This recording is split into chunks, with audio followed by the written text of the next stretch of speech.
ಸರ್ಕಾರದ ನಿರ್ಧಾರಕ್ಕೆ ವೀರಕಪುತ್ರ ಶ್ರೀನಿವಾಸ್ ಸ್ವಾಗತವನ್ನ ಕೂಡ ಕೋರಿದ್ದಾರೆ. ಕಣ್ಣೀರಿಗೆ ನ್ಯಾಯ ಸಿಕ್ತು ಅಂತ ಹೇಳಿ ವೀರಕಪುತ್ರ ಶ್ರೀನಿವಾಸ್ ಮಾತನಾಡಿದ್ದಾರೆ. ವಿಷ್ಣುವರ್ಧನ್ ಸಮಾಧಿ ನೆಲಸಮಗೊಳಿಸಿದ್ದವರಿಗೆ ಕಾನೂನಿನ ರೀತಿಯಾಗಿ ಪಾಠ ಕಲಿಸುವ ಕೆಲಸಗಳಾಗಿದೆ. ಸರಳ ಪುಣ್ಯ ಭೂಮಿ ನಿರ್ಮಾಣಕ್ಕೆ ಮನಸ್ಸು ಮಾಡಬೇಕು ಸರ್ಕಾರ, ಇದು ಅಭಿನಂದನೀಯ ಅಂತ ವೀರಕಪುತ್ರ ಶ್ರೀನಿವಾಸ್ ಪೋಸ್ಟ್ ಅನ್ನ ಮಾಡಿದ್ದಾರೆ. 20 ವರ್ಷಕ್ಕೆ ಅಂತ ಹೇಳಿ ಲೀಸ್ ಕೊಟ್ಟಿದ್ದಂತಹ ಜಾಗವನ್ನ ನನ್ನದೇ ಜಾಗ ಅಂತ ಹೇಳಿ ಬಿಂಬಿಸಿಕೊಂಡು ಯಾಮಾರಿಸುವಂತಹ ಕೆಲಸವನ್ನ ಕೂಡ ಮಾಡಿದ್ರು. ಅದಕ್ಕೆ ಸರ್ಕಾರ ಸರಿಯಾದ ರೀತಿಯಲ್ಲೇ ತಿರುಗೇಟನ್ನ ಕೊಡುವಂತಹ ಕೆಲಸಕ್ಕೆ ಮುಂದಾಗಿದೆ. ವೀರಕಪುತ್ರ ಅವರು ಕೂಡ ಭಾವುಕರಾಗಿದ್ರು. ಯಾವಾಗ ಈ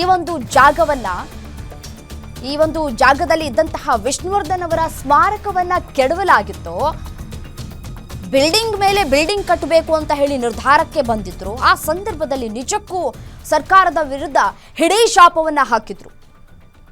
ಈ ರೀತಿಯಾಗಿ ಅನ್ಯಾಯ ಆಗಬಾರ್ದಾಗಿತ್ತು. ಒಬ್ಬ ಮನುಷ್ಯನಿಗೆ ಎಷ್ಟು ಅನ್ಯಾಯವನ್ನ ಮಾಡ್ತೀರಿ, ಸರ್ಕಾರದ ನಡೆಗೆ ತೀವ್ರ ಆಕ್ರೋಶವನ್ನ ಕೂಡ ವ್ಯಕ್ತಪಡಿಸಿದ್ರು. ಇದೀಗ 20 ವರ್ಷಕ್ಕೆ ಲೀಸ್ ಪಡೆದುಕೊಂಡಿದ್ದಂತಹ ಬಾಲಣ್ಣ ಅವರ ಜಾಗವನ್ನ ಅರಣ್ಯ ಇಲಾಖೆ ವಶಕ್ಕೆ ಪಡೆದುಕೊಂಡಿದೆ. ಅರಣ್ಯದ ಜಾಗ ಅಂತ ಹೇಳಿ ಪುನಃ ಇದೀಗ ಸರ್ಕಾರದ ಹಿಡಿತಕ್ಕೆ ಸಿಕ್ಕಿದೆ ಅಭಿಮಾನ ಸ್ಟುಡಿಯೋದ ಜಾಗ. ಸೊ ಹಾಗಾಗಿ ಸರ್ಕಾರ ಮುಂದಿನ ದಿನಗಳಲ್ಲಿ ಅಲ್ಲಿ ಸ್ಮಾರಕ ನಿರ್ಮಾಣ ಮಾಡುವುದಕ್ಕೆ ಅವಕಾಶವನ್ನ ಕೊಡಬೇಕು. ಸರ್ಕಾರ ಏನೋ ಸುಪರ್ದಿಗೆ ತೆಗೆದುಕೊಂಡಿದೆ, ಇದನ್ನ ಸ್ವಾಗತವನ್ನ ಕೂಡ ಮಾಡ್ತಾ ಇದ್ದಾರೆ ವಿಷ್ಣುವರ್ಧನ್ ಅವರ ಅಭಿಮಾನಿಗಳು.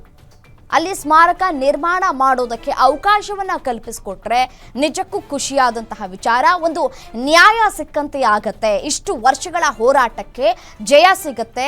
ಹೋರಾಟ ಮಾಡಿದವರಿಗೂ ಕೂಡ ನೆಮ್ಮದಿ ಸಿಗತ್ತೆ. ನೆಮ್ಮದಿಯ ನಿಟ್ಟುಸಿರನ್ನ ಬಿಡಬಹುದು ಅಂತ ಹೇಳಿ ಅಭಿಮಾನಿಗಳು ಹೇಳ್ತಾ ಇದ್ದಾರೆ.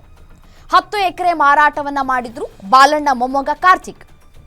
10 ಗುಂಟೆಯನ್ನ ಬಿಟ್ಕೊಡಿ, ಆ ಜಾಗ ಏನಿದೆ, ಸ್ಮಾರಕದ ಜಾಗ ಏನಿದೆ ಅದನ್ನ ಮಾತ್ರ ಬಿಟ್ಕೊಡಿ ಅಂತ ಹೇಳಿ ಪರಿಪರಿಯಾಗಿ ಬೇಡ್ಕೊಂಡ್ರು, ಮನವಿ ಮಾಡಿಕೊಂಡ್ರು, ಹೋರಾಟವನ್ನ ಮಾಡಿದ್ರು. ಯಾವುದೇ ಪ್ರಯೋಜನಗಳಾಗಿರ್ಲಿಲ್ಲ. ಆದರೆ ಈಗ ಸರ್ಕಾರ ಒಂದು ಹೆಜ್ಜೆಯನ್ನ ಮುಂದೆ ಇಟ್ಟು ಆ ಜಾಗವನ್ನ ತಮ್ಮ ವಶಕ್ಕೆ ತೆಗೆದುಕೊಳ್ಳುವಂತಹ ಕೆಲಸವನ್ನ ಮಾಡಿದೆ. ಅಭಿಮಾನ ಸ್ಟುಡಿಯೋ ಅಭಿವೃದ್ಧಿ ಪಡಿಸಬೇಕು ಅಂತ ಹೇಳಿ ಷರತ್ತನ್ನ ಕೂಡ ಹಾಕಲಾಗಿತ್ತು. ಆ ಷರತ್ತುಗಳನ್ನ ಉಲ್ಲಂಘಿಸಿದಂತಹ ಹಿನ್ನೆಲೆಯಲ್ಲಿ ಈ ನಿರ್ಧಾರವನ್ನ ಮಾಡಲಾಗಿದೆ. ಅತ್ತಗಡೆ ಜಾಗನೂ ಇಲ್ಲ, ಇತ್ತಗಡೆ ಏನೂ ಇಲ್ಲ, ಬರೀ ಖಾಲಿ ಕೈಯಲ್ಲಿ ಕೂರುವಂಗಾಯ್ತು ಈಗ.